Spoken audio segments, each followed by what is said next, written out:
we get up in the morning, we use water about 10 times before we even have time to think. For $5, you're changing one person's life for the rest of their lives. You're providing them clean water. Children going to school, women being able to run their households and start businesses even. Here's an opportunity for clean water. Yeah. And it's an opportunity for life.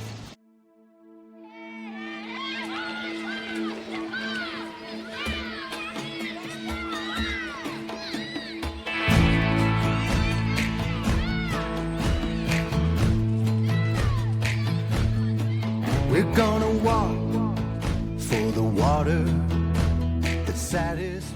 The reason that it's 4 miles, talk about that. Yeah, the 4 miles, that's in the logo, the Walk4Water. People ask about that a lot. And the idea behind that, the average that someone walks is average. So it could be more, it could be less, but 4 miles a day to get their daily clean water. Drinking, cooking, bathing, everything we do without even thinking about it. 2 miles out, filling up some container, 4 or 5 gallons, which weighs, 40 pounds maybe? And then walking back with that, carrying that weight back just to, stay alive for another day. And it's a sobering thought. They're trying to survive, and it's a survival situation. And what really gets me about that image of them walking on a daily basis is they're coming back with filthy water. It's not even clean water that we enjoy. All that effort to come back with water that you wouldn't even let your dogs drink. That's right. It's heartbreaking to think of what these women and children and families are enduring. I read somewhere a statistic that about 800 people a day are dying from diarrhea problems, from drinking dirty water. From all the diseases. Dirty drinking water. Like cholera, typhoid, and all those diseases. It's so sad. You can't even think about that. You're thinking about, let me keep my children alive. Yeah. Not knowing, what it all may be going to happen. But it is. I like that thought that you bring up, that it is about survival. It's amazing what you will do to survive, and they're doing the best they can. Yeah. And to be able to help that problem, alleviate that problem, and say, here's an opportunity for clean water. Yeah. And it's an opportunity for life. And if we can solve that primary problem for a few people, a village, what it leads to is mind-boggling. So it leads to health, obviously, because of what we talked about. It gives them their time back. Right. So they're spending hours and hours every year collecting dirty water. So you're giving them their time back. The girls, it's the women and children that are doing the collecting. Yeah, so these kids get to go to school. Yeah. Because they're not spending half the day walking back and forth. Yep. So it gives them their time back, gives the women their time back.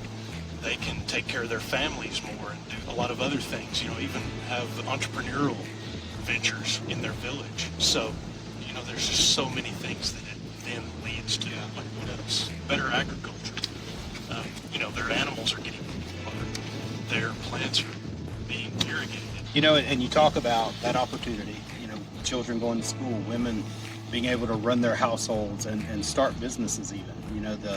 The Women of Hope program that Healing Hands offers as well, the agriculture, so many things change with the ability to have clean water, accessible clean water for your house, for your family. And we could do all that, and this is one of my favorite statistics. It's for $5. Yeah. Tell me about that $5. That number comes from the fact that for every $7,500 that is raised, that is a well in that village, and it's about 1,500 people in each of these villages. So you might have some villages that are less, some that are more, but on average, for $5, you're changing one person's life for the rest of their life, right? Because you're providing them clean water for the rest of their life. So just thinking about all the ways that we blow through $5 every. How much is your Starbucks order? I've been told I have a kind of complex Starbucks order. My Starbucks order is actually, it's about $7.50. And I don't do it often, but for $7.50, for me to give up a coffee so that a person can have water for the rest of their life, that's Yeah, amazing. It's mind-boggling, and the other thing that I think about along those lines is just how much we take our water for granted. Sure. When we get up in the morning, we use water about 10 times before we even have time to think, and Right. we're flushing perfectly clean water down the toilet. So these people that need this, they would give anything for that clean water.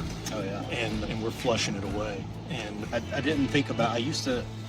I did not think about that. yeah, Now, after 6 years of this relationship we have, Right. every time I turn on the faucet, yeah, I think about that water just going down the drain. Washing my hands, brushing the teeth, rinsing a cup. yeah. You're not going to rinse a cup if you got to walk 4 miles a day to get water that's not fit to drink. You're not just going to throw it around like it doesn't matter. That water it's valuable. It's like gold. And so many of us are nervous about drinking our tap water. Oh, sure. I mean, Yeah, these right? these filters folks, and softeners and bottles and all these things. they would give anything for Yeah. for any water that they could see through. The water they are drinking is not clear. Would you drink the water out of this lake? Never. Me neither. And I would imagine this is a decently clean lake, being in Peachtree Sure. City. But it still has a lot of But I wouldn't touch it. microorganisms and No, stuff. right. You Wouldn't know even better. think about that. Yeah. And this is all they have. We're excited. April 24th, 6:30 p.m. right here at Drake Field. So make sure you're here. It's going to be a great night. Pray for good weather. Volunteer. Tell your friends. Sign up now. www.ptcchurch.com/walk4water. We're gonna walk for the water that satisfies our soul. We're gonna walk for the water provided from the Lord.